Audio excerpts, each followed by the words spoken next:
using OKRs? Loosely. Loosely. Oh, you are? Loosely. Good. Yeah, I said to Jason, I'm not using them, I haven't written them before, but then I realised in the past 2 or 3 months I actually have been doing it just with my team, just saying, look, here's my objectives, I want you to go away and think of objectives which align with what we're doing.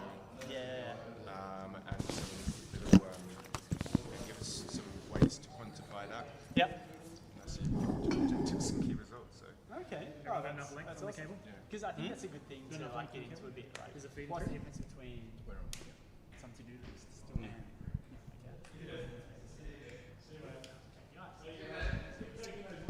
because there's a lot of things that people kind of fall into naturally. Okay, Luke, can we do all your very out of the shot? Okay.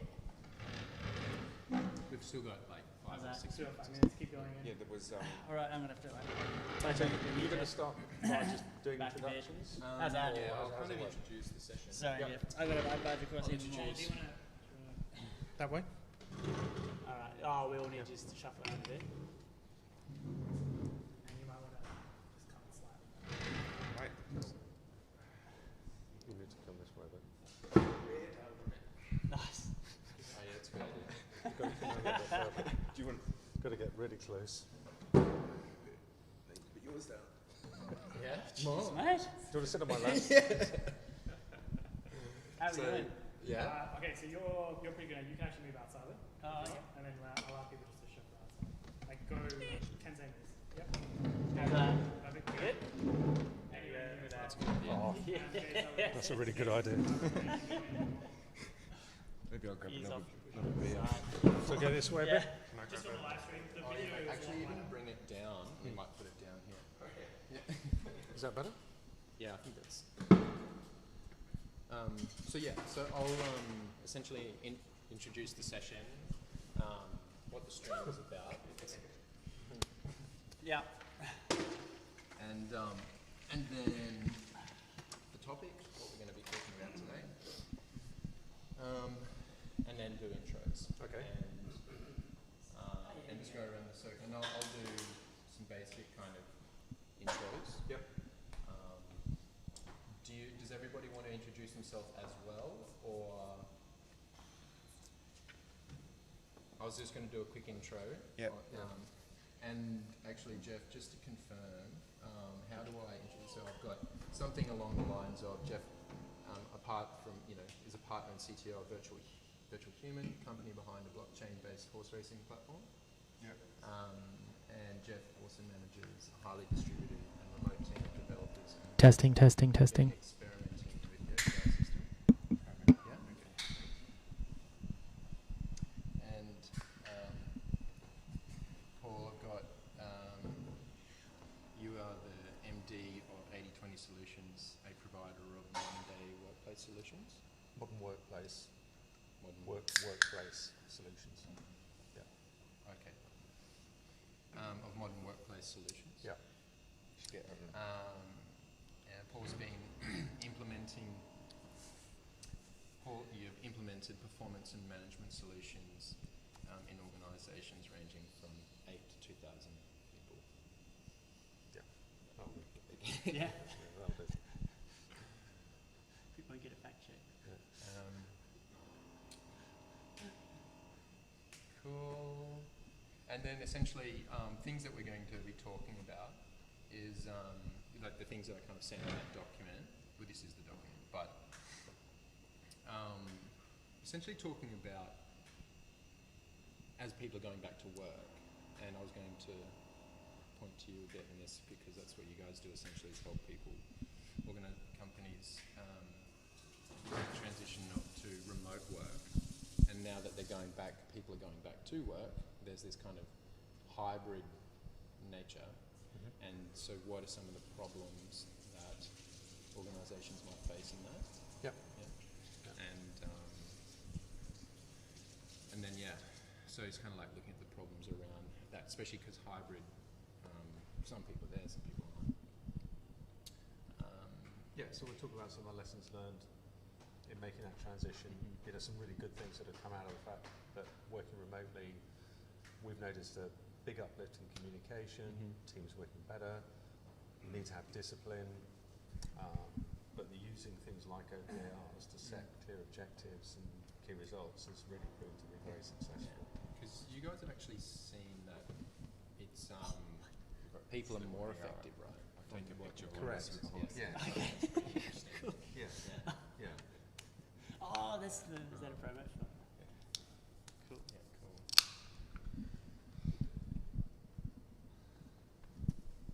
cool. And then I thought, before we got stuck into all of that though, we'd look at what are OKRs, and we could just kind of collectively define what they are, just very quickly, so anyone who does not know anything about them, and then we can point them to a page with more information. But Good. There's a good TED talk, the one by John Doe. John Doe, yeah. Yeah. Because he wrote the book on it. Yeah, he was the guy, right? The guy, yeah. The Yeah.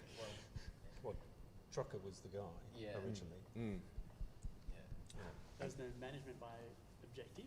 Yeah. Yeah. Originally at Intel. Manage or what at matters. IBM. Manage what matters was the doer one, wasn't it? Measure what matters. Measure Yeah. what Measurement. matters. That's right. Okay. Yeah. Yeah. But And management by objectives was Trucker. Andy Drucker, is it? Or Yeah. Pete's brother. Peter. Peter's Peter Drucker, yeah. Okay.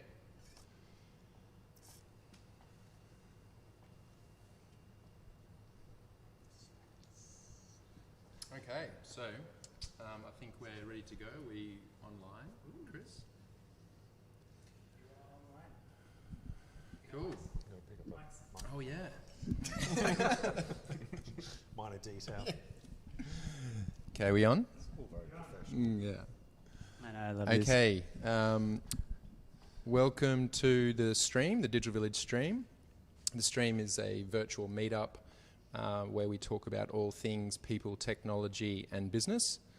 Last month on the stream, we spoke about working from home and the challenges that we faced as people, especially around work-life balance, and then also how organisations were going to navigate that change as well. This month on the stream, we're going to be looking at, now that people are going back to work, and some people are going to be staying at home and working, and other people will be going into the office, how do organisations manage those hybrid teams and make sure that communication is open and people are aligned on what's going on. So the topic we are discussing tonight is, are OKRs, objectives and key results, a good system to better manage those hybrid and remote teams? So down here at the stream with us today, we have Luke Fabish, co-founder and CTO of Digital Village. Digital Village is a professional network of digital specialists of which we create teams and run projects. We have Jeff Wellman here, partner and CTO of a company called Virtual Human, the business that is behind a blockchain-based horse racing platform. So I'm looking forward to hearing about, because I know that you are also managing a very distributed and highly remote team of developers. And you've been experimenting with implementing OKRs in how you manage that team. So I'm really looking forward to hearing about that. Welcome, nice to have you here. Thank you. Then we have Paul Scott, Managing Director of 80/20 Solutions, a modern workplace solutions provider.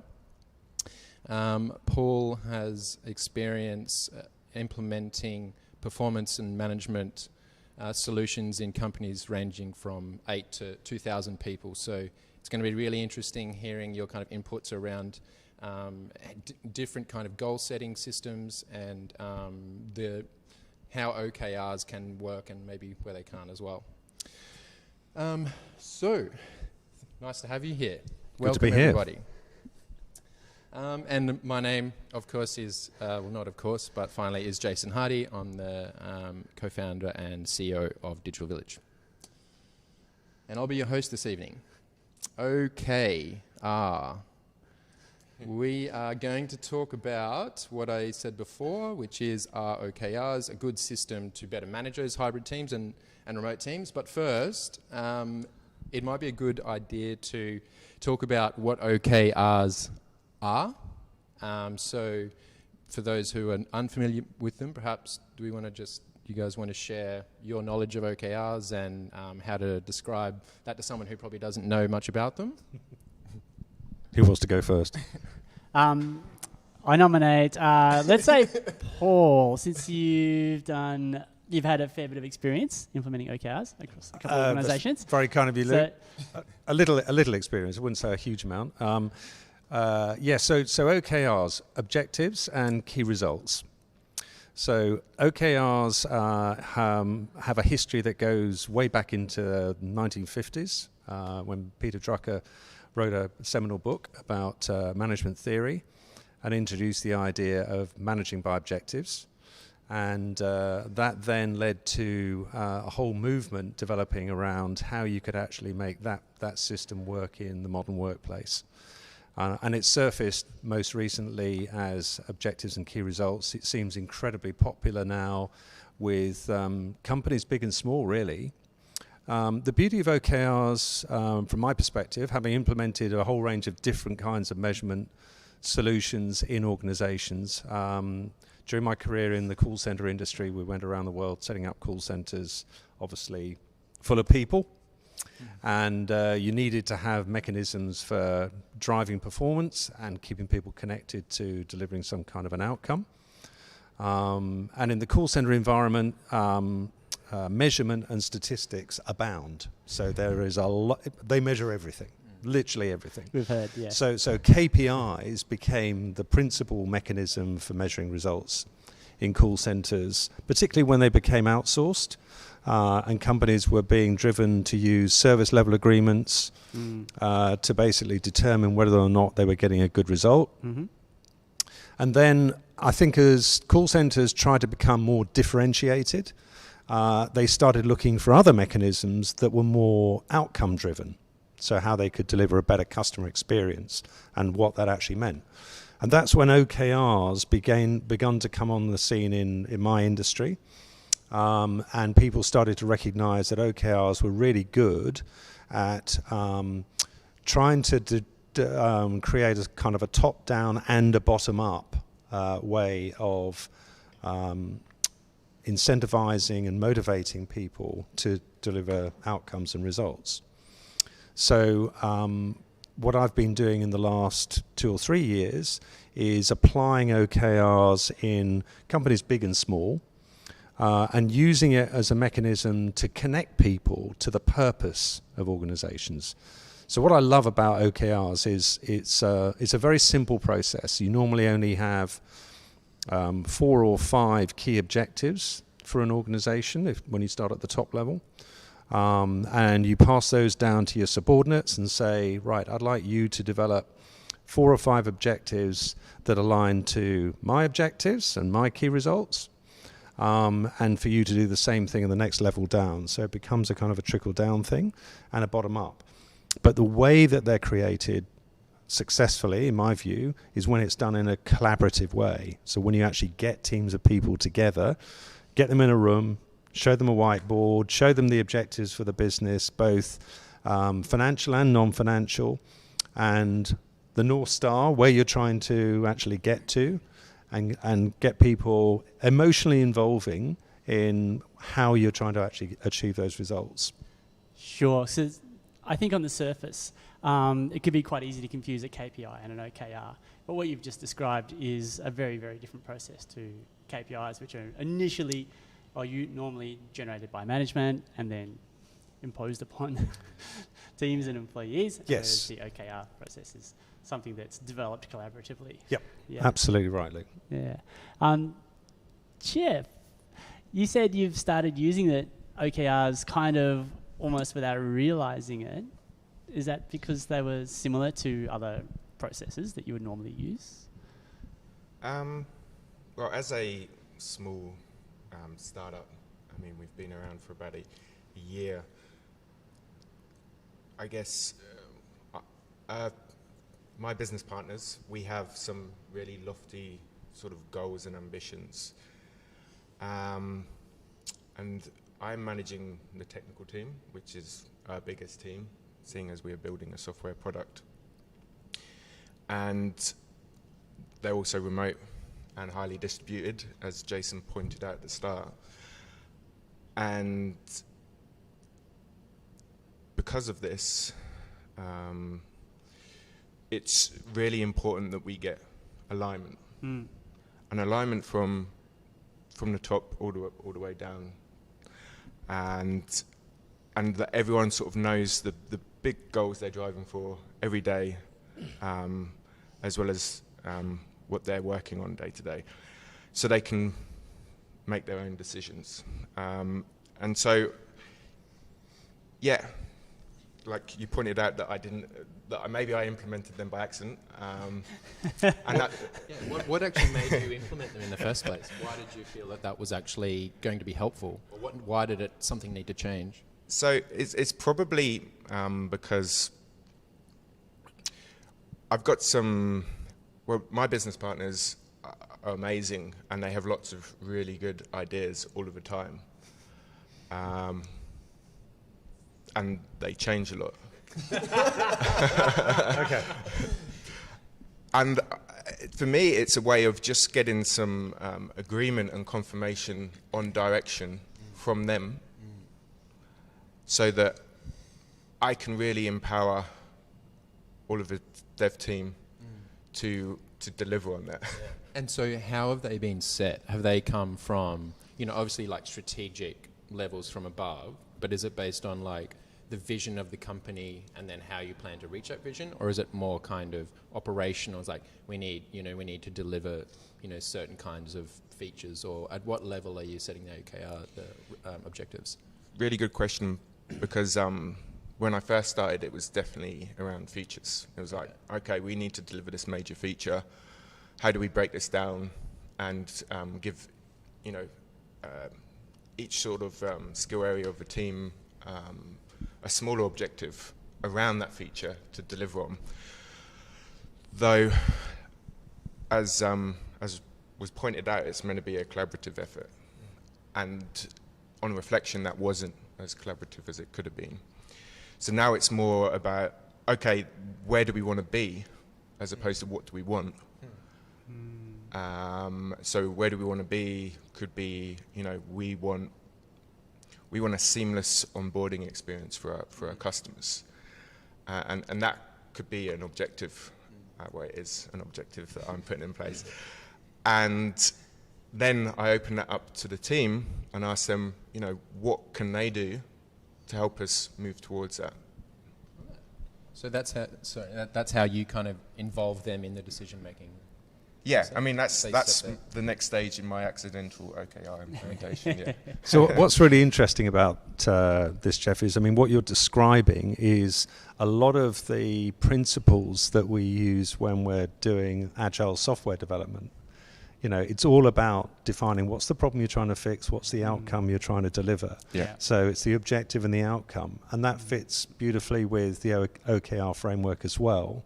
I think the thing that's often challenging, though, when you're trying to use OKRs in this environment, the one that you're describing, is that for OKRs to be successful, there has to be a kind of a cadence to them. So they're normally set. There's normally, in an organization that's adopting classic OKR methodology, OKRs would be set around an annual goal, a target for the financial year. This is what we're hoping to achieve in FY21. It's going to be, this revenue figure, this number of customers, going into these markets, launching these products. And then from that, developing a set of OKRs for the individual stakeholders in the business, and then asking those individual stakeholders to go work with their team and work up their own OKRs in the bottom. And then you have a review process, which would normally take place once a quarter, to determine had they achieved their quarterly OKRs. So what I'm interested to find out is how you kind of build any kind of cadence into setting an OKR, reviewing an OKR, determining how far you've got, and then kind of resetting the next goal. Good question. So it was about 3 months ago that I started on this journey, and I'm sort of just coming around to measuring and having that realization that perhaps I could have done it better, and I want to do it better this time. The objectives that were put together by my team individually were less sort of organizational focused and more on their personal development, which is great, you know. But as a business, we've got lots of stuff to deliver as well. So I'd like to have a combination of personal and business ones rather than just personal. How do I measure? That's probably based off their own sort of. It's really hard, to be honest, especially because they were probably the key results I had were more sort of qualitative and off their own sort of feelings about how they were doing, as opposed to like you know, how many lines of code they've output, which I would never want to do. But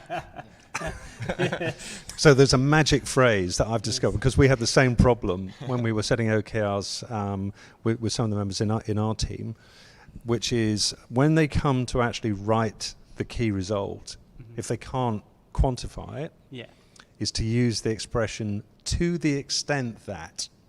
Because when you actually use the expression, okay, so the result is to the extent that you can, it forces them to then quantify an outcome, right?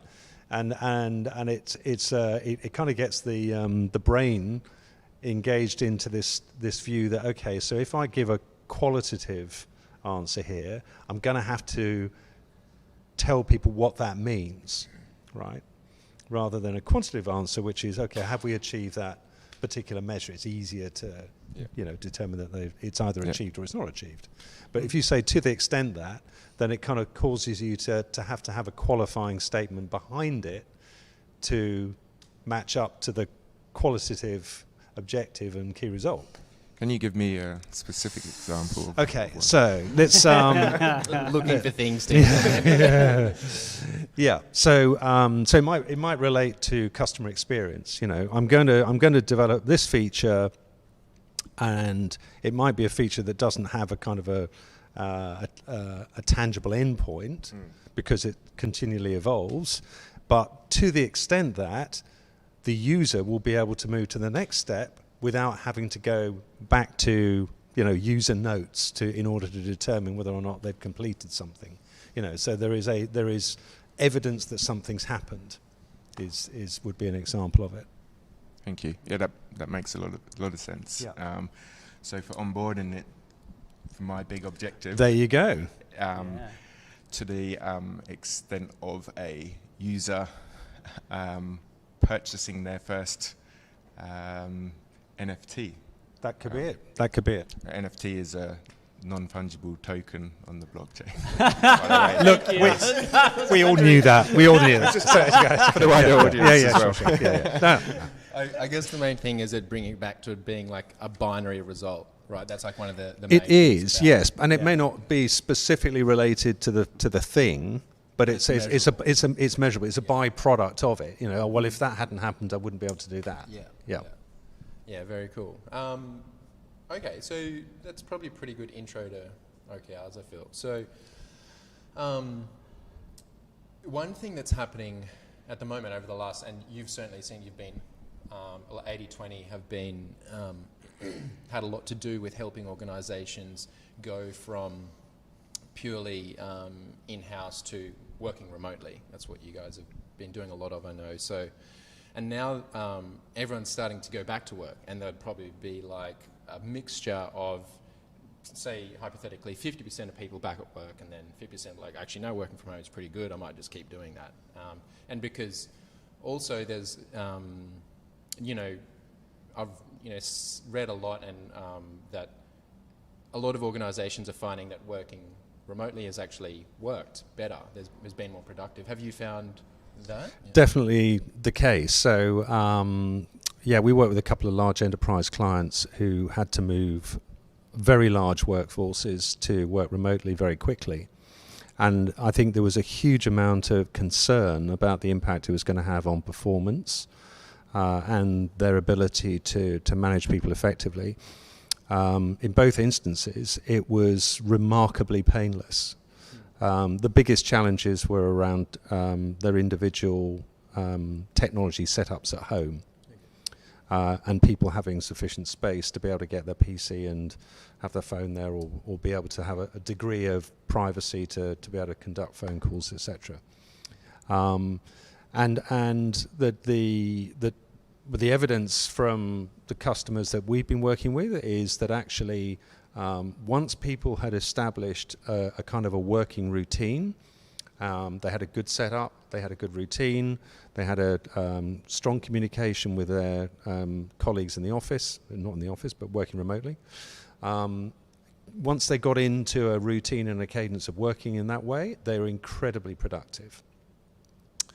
And we're now seeing a very interesting response to the fact that people are going back to work, which is, for a large number of people, they're enjoying the fact that they can work at home, and they're quite open to the idea of perhaps not spending 5 days a week working in the office, perhaps having 3 days in the office, 2 at home, perhaps doing this kind of rotation thing with their colleagues where they go in 1 or 2 days a week. For me, it seems like it's been a very, very positive experiment, obviously forced on us by a dreadful pandemic, but the outcome has been way better than most organizations had anticipated. I think it has brought some challenges around people's mental well-being. There have been more cases of people seeking help because they find it difficult working in this rather isolated way. But performance has definitely improved, and that's shown through in the results that are being measured using things like OKRs. See what I did there? Yeah. Fantastic. I love it. So now that people, we've kind of settled into that now. Like, there was a lot of teething issues initially as people adapted to working from home, and I know I actually personally did as well. I mean, we base our business on working remotely, and I still found being stuck inside, I struggled with that quite a bit. But I came out of it now. I actually bloody love it. It's awesome. So, but now there's still, a lot of people are going to go back to the office. So what kinds of problems do you foresee taking place as there is a mixture of people working remotely and in the office? I think I'm bad to say this, aren't I? It comes down to the technology. So an observation. Technology. An observation I make is that once you've nailed the technology, overcoming these disparate ways of working becomes less of an issue. If you've got a really good, strong communication and collaboration platform that can support the organization and that people are actively using, a lot of this stuff goes away. It becomes a lot easier to have some people working at home, some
and then you just get these, it keeps getting replayed because it was horrendous. You'd hear Luke say something, or I'd say something, and then Mike would say something, and it'd just replay. Everybody's... And then replay. We're back up. Okay. Back up. We're back up. Okay, cool. Slight technical fault, but we're back on. So Awesome. where were we at again? Communication, synchronous, commitment from management in time zones. Yeah, time so zones. keeping people aligned. Yeah. Yeah, like the synchronous or asynchronous communication. I mean, yeah, that's definitely, we have to embrace the asynchronous because there will be, we've got an employee in Colombia and we've got one in China, and they're almost, well, China's similar to Australia in terms of time zone, and we're almost on completely different, working hours. However, my team's awesome and they will jump on at any hour. But yeah, we have to work out, how we carry on moving when we don't necessarily have an answer straight away. And I think this probably leads back into OKRs. Yes, because this is like the very powerfully aligning method of getting everybody who's working on something to be aligned and not having to have constant check-in on what do I do now, what's next, why are we doing this? Yeah, like autonomy, how do they make their own decisions? Yeah. And like strong, extreme levels of buy-in on those as well, since they're generated by the people who are working on them. So Jeff, how often are you referencing the OKRs that you've set? Is it something that happens in a stand-up, or is it happening once a week, or is it happening once a month? It probably was just on one-on-ones. However, because the new objectives that I've come up with, I feel are much stronger, it is going to be in conversations we have every day. How is that user experience good enough? Is that really the best way to make sure we're going to get a customer in the door as quick as possible? Yeah. Okay. Is there something you'd ever think about putting into a dashboard? Like having a big information radiator of, we can't have that when we're very distributed, but having the thing that says, here's our objectives, key results, maybe at the team level. I mean, yes, for visibility, I would like them to be in everyone's face as much as possible to burn that into their mind. I am actually using a sort of a small HR platform, which I can put these objectives in. I was looking at a bigger one, but they told me that they told me the price, and I was like, we can't afford that. And they were like, okay, well, go and have a look at this platform. I was like, that's an unusual sales tactic, but okay. And I went and had a look at the other one, and it wasn't as good as theirs, but it was good, and it did what we needed. And it manages, those one-to-one meetings. I can make notes and just check in, and also it just pulls in the objectives to that one-on-one meeting, and then I can just always be bringing that up. And another important thing in there is it allows you to send out praise, which is also connected to Slack. Very good. So whenever anyone's sort of hitting an objective really well, I'll just highlight it as a team recognition piece. That's good. Amazing. You seem to be good at that. You like your one-on-ones, like you. I don't know. I've just seen that was a big part of your leadership approach, I guess. Because I was going to ask a similar question, Luke, around how do you how does everyone know what the like some meeting and everyone gets together, it's like, this is our objectives, and then they never see them again. So what's some useful, good ways to, a dashboard would, that kind of makes sense. What other kind of communication or ways of visualizing for the whole organization? So there are several tools that you can subscribe to that do this. Most of them, though, use the more kind of formal structure of setting OKRs for a team on an annual basis, and then doing it on a quarterly basis, and then doing it on a monthly basis. So in your instance, Jeff, I think the way that you're using OKRs is absolutely great. But finding an online tool that's going to suit your particular needs might be a bit tricky. So it might be better to just develop a simple digital dashboard. But are you a Jira user or a Trello user, or? Yeah, we're in Jira. Yeah. Okay. So I don't know if there's a plugin for Jira, but I mean there might be that does OKRs, or you can perhaps just set up your own Kanban board. Yeah, I mean, yeah, or even just Google Sheets. Yeah. Like, I agree. It don't have to overcomplicate it. And initially, when I tried to get my partners involved, we probably did, and it put them off a bit. But it can be very simple. It's just a list of objectives and some ways to measure it. Google Sheets and Excel are very, very powerful tools for driving people towards a proper solution. And I'll give you an example of this. I've been using an Excel spreadsheet to manage our sales pipeline for the last 3 months, quite deliberately, because I knew it would just piss people off so much that at the end of 3 months they said, for God's sake, get something like HubSpot. We can't put up with this anymore. You want me to get HubSpot now, do you? Okay, all right, yeah, we'll do that then. I don't know. I think some organizations run off spreadsheets forever. It's just something that everybody's familiar with, isn't it? Yeah. So, yeah. Indeed. I think it's interesting, though, hello, microphone, about coordinating OKRs, and because we're talking about how we're doing that on, in a smaller organization. What about a larger organization? How would you go about feeling confident that your OKRs are maybe aligned from the top strategic level all the way down to operations? So I, prior to coming to Australia, worked in an organisation that employed 12,000 people, and we had objective setting using an OKR model for the entire organisation. So it was a process that was driven out of the HR department, and there were dedicated people in the HR department who helped you actually go through the process at a divisional level. Okay. So it was done from the top down and bottom up. And it was a lengthy process that aligned with the annual planning cycle, but everybody had to do it. And part of your annual bonus was actually based on completing the OKR process. Not necessarily achieving your OKRs, but completing the process. So there was a very compelling reason for making sure that once you'd set your OKRs that had been obviously passed down from your big boss to you, and you then involved your team to set theirs, that you were doing the quarterly review process, and that was being fed back into the system. And there was a dedicated system that basically tracked this and gave you alerts if you hadn't completed your OKRs in time. Yeah, so that indicates a really deep investment in that process. Massive investments in it. At every level. But it drove some very, very good behaviours, cultural behaviours, and it was used in a very constructive way. So it wasn't used in a kind of a punishing way, you haven't achieved that. It was, okay, so you didn't manage to get there this time around. What can we do to help you achieve it in the next quarter? What additional support you need to basically uplift your performance? So it was done in a very, very positive way. That's great. It's funny how it was actually an HR function, which is, and it's really like the whole role of getting the people, like it's very people focused, which is, a pretty important thing to be aware of, I think, Luke, you have a similar experience to that. It just kind of made me think, I won't name the company, but when... it's kind of like the opposite solution.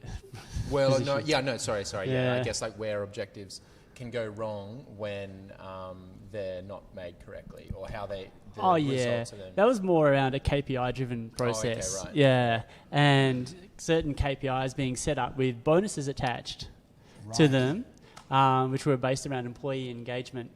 And one enterprising ED, I think, went and found out how that was being measured, the engagement, which was filling out all the surveys that HR sent out. And so what was everybody underneath this person doing? Every time a survey comes out, they're apparently filling it out.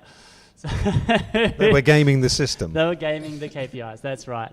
Which is like, happens a lot. They're famous for being used as a punishment and also for being gamed. So I guess it's one of the important distinctions that we come back to with OKRs, right? It's like having those objectives, having real business value, and not necessarily something that's used to whip employees, but used as something to give people to strive towards and to know what they're reaching for. And for it to be okay for them not to reach that as well. Absolutely. And I mean, one of the characteristics of OKRs, which is different to KPIs, is transparency. So if you're implementing OKRs properly, everyone in the organization should be able to see other people's OKRs, because it's that kind of transparency that makes sure that if there are situations where people are not hitting their OKRs, there's an opportunity for other people to jump in and help them.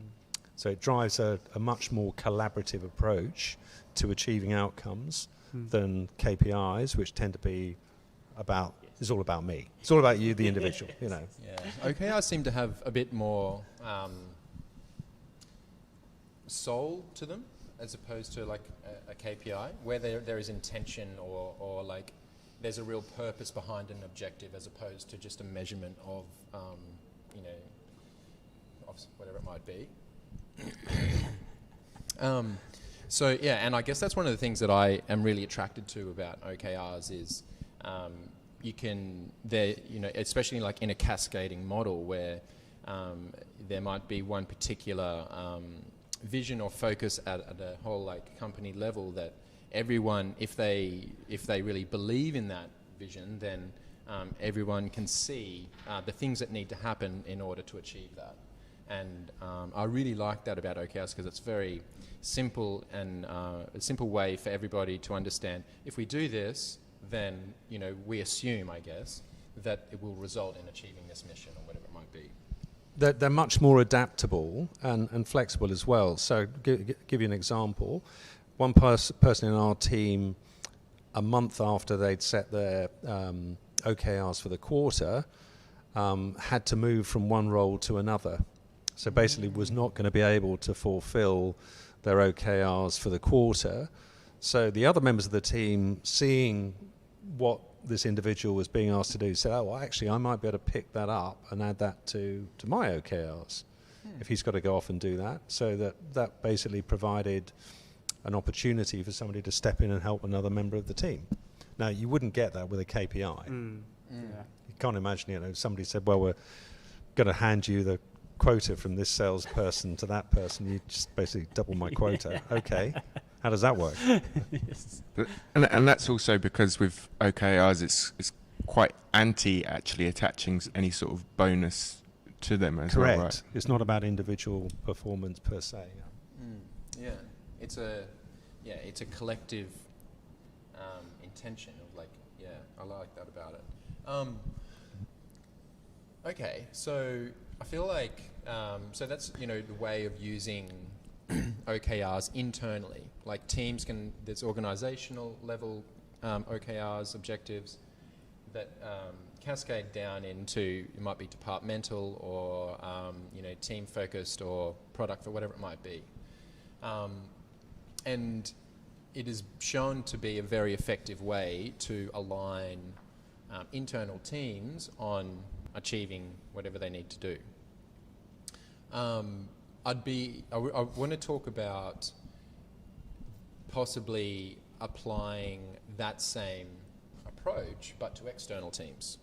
So maybe an external vendor or a freelancing team, a contracting team, having as opposed to, and so typically more so in the freelancing world, I suppose, where people they bill by the hour or whatever, as a consulting or whatever it might be, it's based on time, which in not just my opinion, but it's time invested in something doesn't necessarily equal value.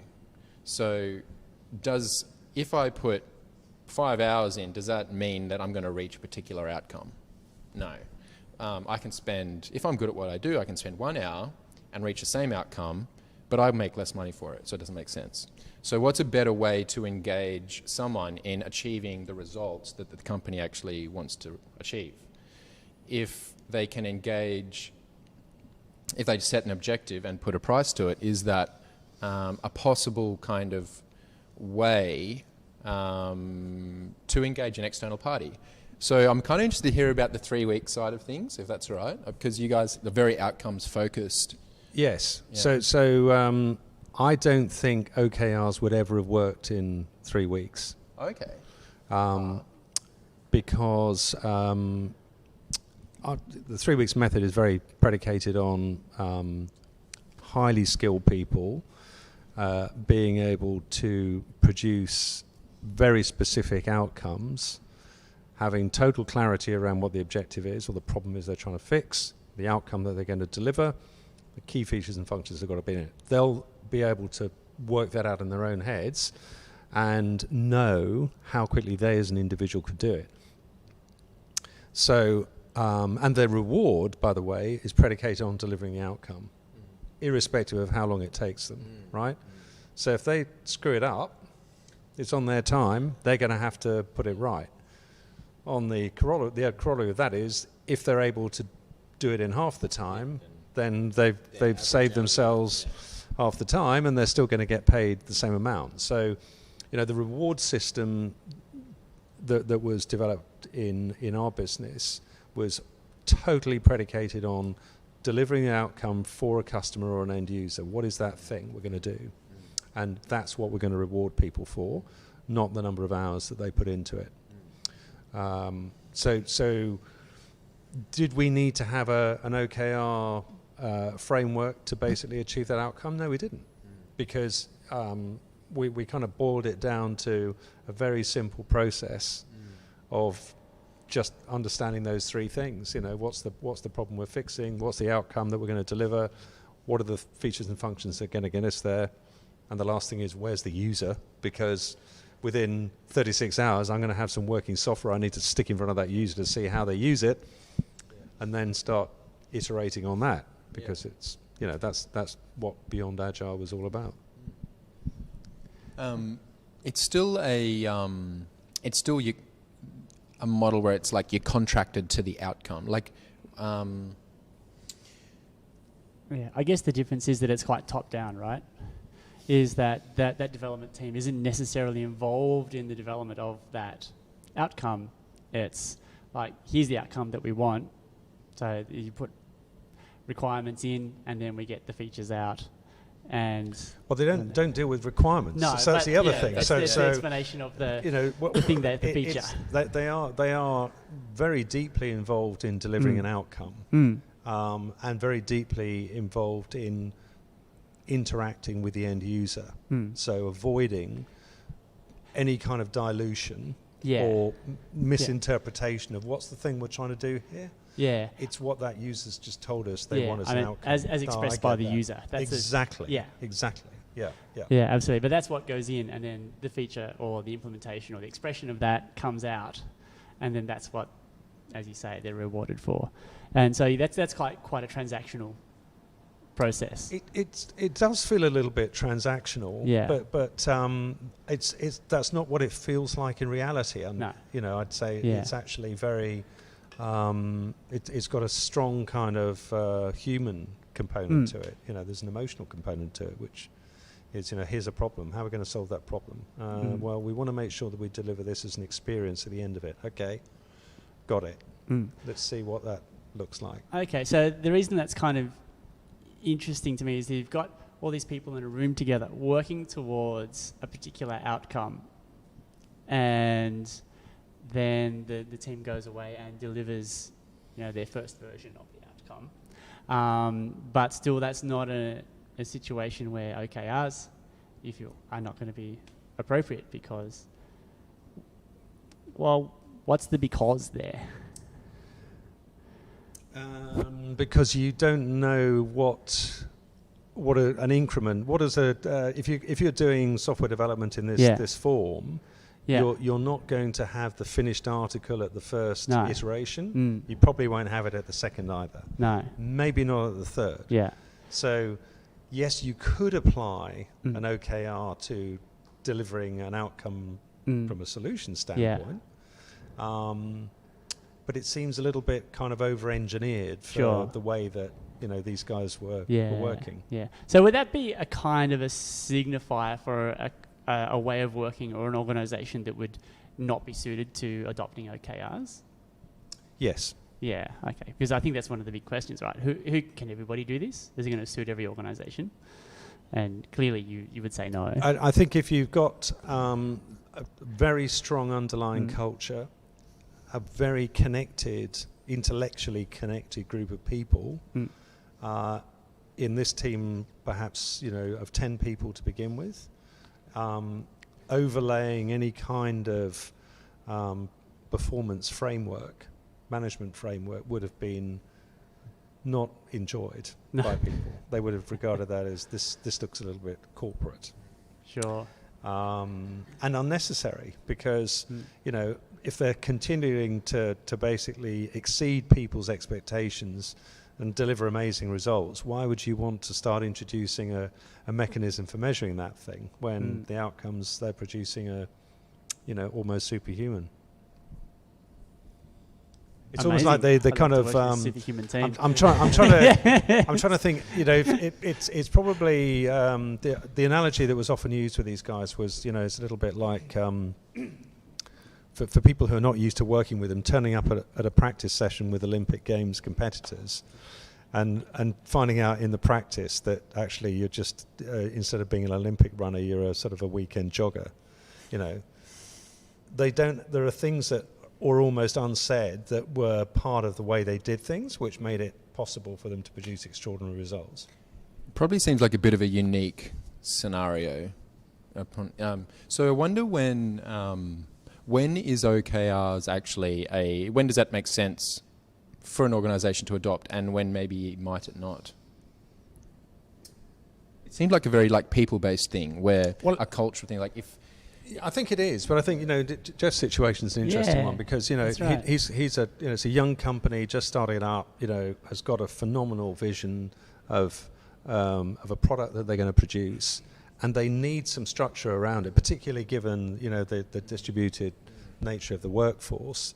You've got to have some things that are going to bind it all together, and I think in your instance, probably having an OKR framework sitting on top of a vision is a great way to get people, really visually connected to what you're trying to produce.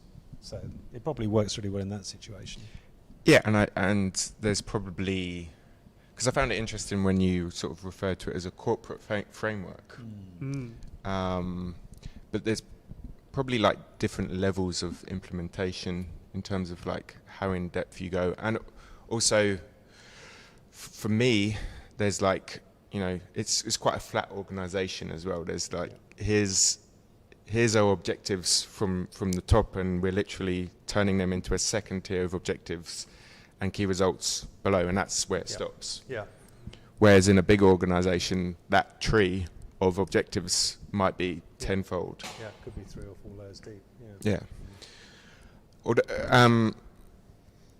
One thing I wanted to put to the table here was how important is it having a vision statement and a mission statement and values written down to get objectives in place? I think we mentioned a North Star before, and I think this is you have to start with a vision somewhere. You have to know where you're going in order to be able to set out a series of objectives that are going to get you there, and that becomes your map, right? And we kind of delegate the execution of that down and down and down and down in the organisation, however, whether it's one level or many. And I think without that very clear vision, then I think that would be close to impossible to adopt. Yeah. Because that's the first thing that has to happen. Yes, I think having, the more popular thing nowadays seems to be a purpose statement. So what is our purpose? What's the thing that we want to change in the world, or what's the, amazing experience we want to leave behind? What's the thing that we want to be famous for? And using the purpose statement to then kind of help to define what are the key objectives for the business that are going to help deliver that purpose. And in terms of, we talked about quarterly setting. If it's a smaller business, would you advocate for doing that on a monthly basis as opposed to quarterly? I think it's horses for courses. See what I did there? I think Virtual horses. I think it's important that you have a regular cadence, whatever that whatever suits the company. And what is, again, if you find yourself having to kind of reset objectives every month, that can become quite tiresome.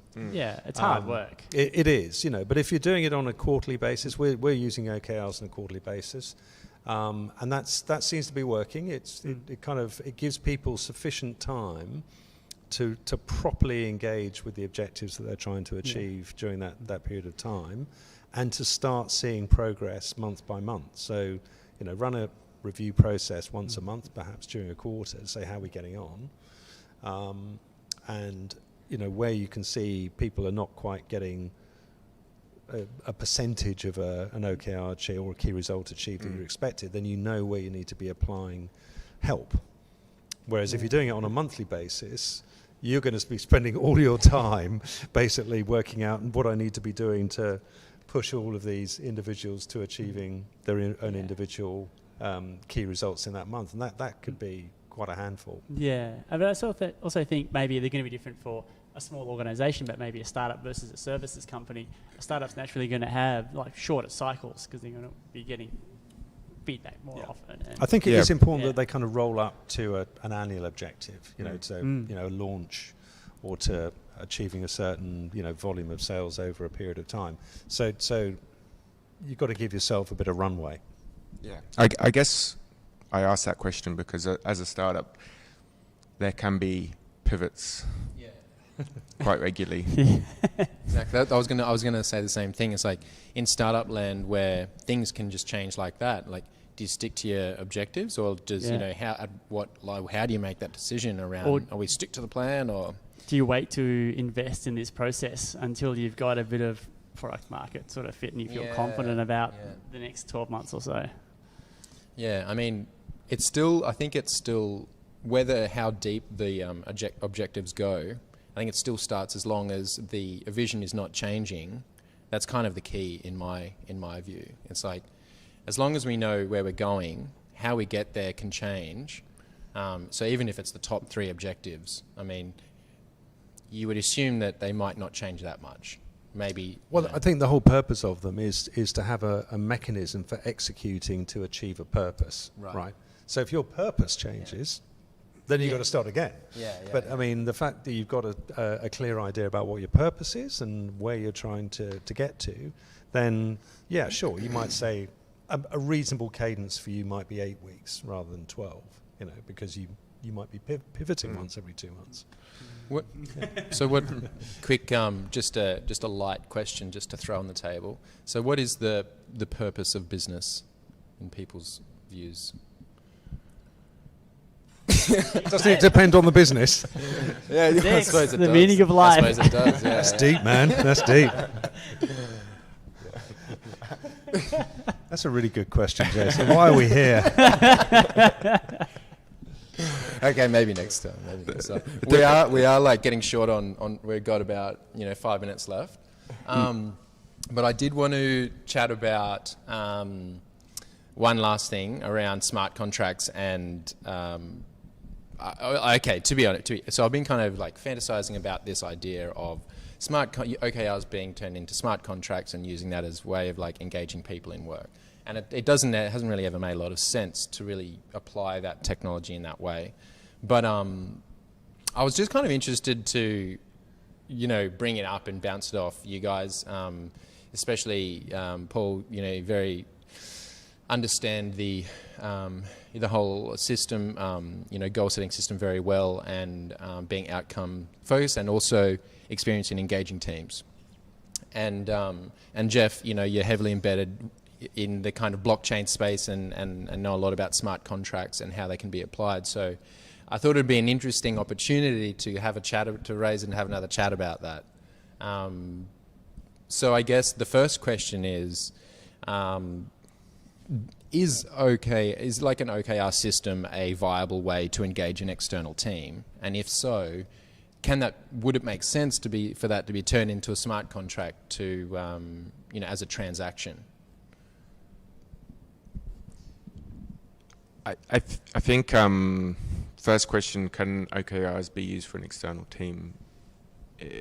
Probably there's many different ways you can engage an external team. If they're an outsourced team that's going to be with the company permanently, then yeah, because they're just an extension of the company.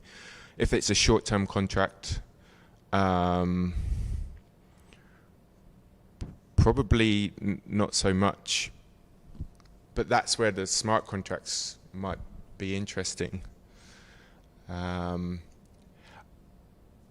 mean, smart contracts as a way of, I guess, exchange of value for work. Whoever's involved in that would obviously have to be okay with receiving something alternative to fiat currency as a form of payment. But if we're taking it past that to a point where everyone is open to blockchain and it's standard, as I'm sure it will be. We're with you on that. Then I think it could be interesting to explore this conversation more, but I know we spoke about it earlier, Jason, before we got on here, and then reflecting on what we've spoken about while taking part in this conversation now, my thoughts have changed a little bit. And that's partly around the fact that, in terms of that objective, I don't think you should be attaching the payment to that, because there should be that sort of psychological safety in knowing it's okay to not necessarily meet that objective. Yeah, that's a good point, actually, because it shifts the the focus, or like what is important. Is it about the money or the objective? And I think that's a really important point, actually. Yeah. And they're there as a stretch, sort of. Yeah, exactly. Yeah, you're reaching a bit higher. True. Yeah. So I mean, it needs to be achievable, which is not necessarily in the nature of an OKR, which is always a stretch kind of objective, and so makes it. What about even the results? You set an objective, but having monetary value on the results. So we're going pretty philosophically quite deep here, Jason. But I mean, to me, it feels counterintuitive to the whole principle of OKRs, because even if you're building in a reward in the result, in the key result, that's not really the way OKRs are meant to work. It's not a case of, right, you do this, you achieve that result, you get this money. That's kind of counterintuitive for how OKRs are meant to work, which is more about how the individuals contribute to the team, contribute to the organization, and it cascades up and down, and not linking it specifically to monetary reward. So, or any kind of reward for that matter. That is normally a separate conversation. Yes, based on achievement of your OKRs, maybe over a long period of time, but to explicitly link a monetary outcome to or a financial outcome to an OKR sounds kind of counterintuitive to me. I don't know. How do you guys feel? Yes. Yeah. I think the whole point is that they are both top down and bottom up, and because of that, I think that it would be unreasonable to attach that monetary outcome, because there's going to be also a kind of, if we attach money to those, then we've kind of got some kind of conflicting priorities as well. Because it creates some complications if you stick to the transparency rule. Yes. Because basically everyone's going to see what everybody else is earning as a result of achieving certain OKRs. So does that matter? Indeed. It creates some. It could create some funny problems. one, isn't it? Yeah, I mean, it's it culturally, is. it's always a sensitive subject in any organisation. Yeah. Is how much people get paid. So suddenly introducing it in an OKR system to me sounds like that's going to end badly. I do agree. It's interesting though, like value for value. Yeah, well, I mean, that's kind of where I'm coming from with it. It's like, so what is the value being delivered? And what is that? What kind of like value is that to the business? And so why not be rewarded for the value? I guess the trap is that you kind of, there's the assumption that you are, because they're like a measurable thing quite often, that you are producing an absolute measurement of value as well. Like you could hold a ruler up to it and then here you have this indisputable measure of value, where it's not necessarily going to be the case. And of course it's always very elastic, our description of value and how we're compensated as well, and it's very subjective, but also I think there's a bit of a trap there in assuming that we've got this absolute measure of value. Yeah, that's true. Yeah. Based on that. Yeah. Okay. Well, I'll leave it there. Thanks for that. It's very interesting to kind of, hear those thoughts, and it's good. So, okay, let's wrap it up. So, last kind of final words. If an organisation was looking to implement the OKR system, what might be the first kind of step that they would take to do that? Bit of research. There's a ton of stuff on the internet about OKRs. Watch a load of YouTube videos. Get your first spreadsheet out and start writing them. There's no substitute for just having a go. And if you've got friends in your own network who've used OKRs, just contact them and say, can I nick a template off you and have a go at doing it? And Google. I think there's one in Google Sheets for OKRs. I think there is. Yeah, there's some there's really one in Microsoft Office. I mean, there you go. There's a really neat website, OKRexamples.com or something. Yes. Literally just lists out a bunch. Well, Google set up their very own site to basically promote the whole concept of OKRs, didn't they? But they use it in their organisation. They're a massive user of OKRs. Yeah, well, they were like the next sort of wave of OKR sort of popularity. We were talking of John Doerr before, and so he's the guy who actually took it to Google. And a really good book that he's written that you mentioned before was Measure What Matters. That's one book that I would highly recommend to anyone. And watch his TED Talk. Yeah. Oh yeah. What's the TED Talk? What's the name of it? Do you remember? Sure. Easily searchable. But just search his name and TED Talk. That. Yeah. One thing I wanted to add was make sure everyone's aligned and really clear on purpose as well. Yeah. If you're going to start setting those OKRs. Yeah. Okay. Well, so it sounds like what's another thing? Okay. Well, if they weren't ready to adopt the OKR methodology or system, what's an alternative thing that they could do to make sure that a different kind of goal setting technique that might work as well? Like other processes of achieving alignment. Yeah. Use KPIs.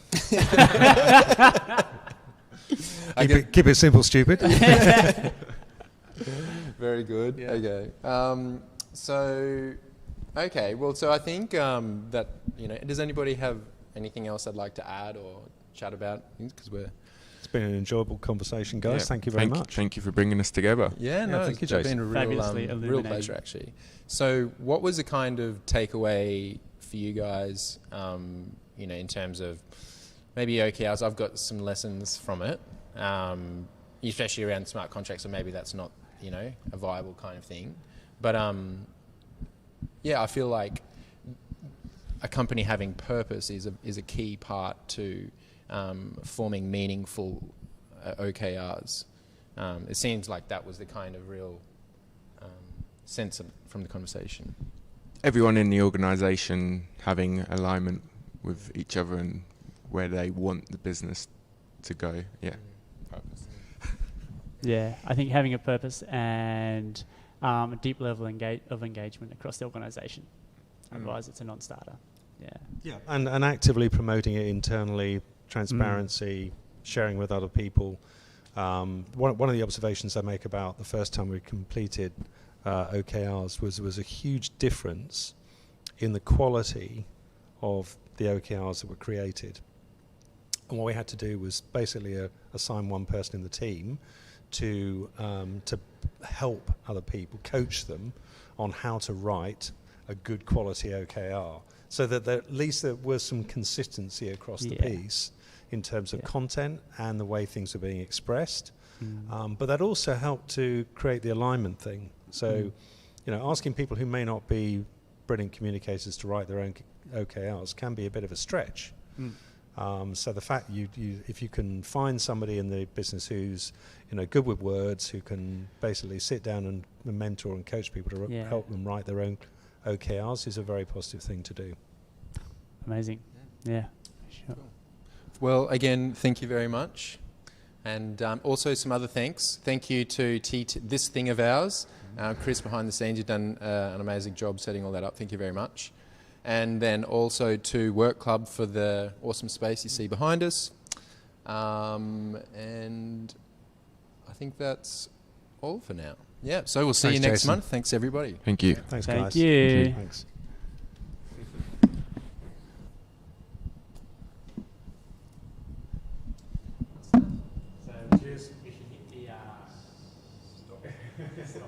Stop the live stream. I'll stop from here as well. You can see the... Yes. You stop.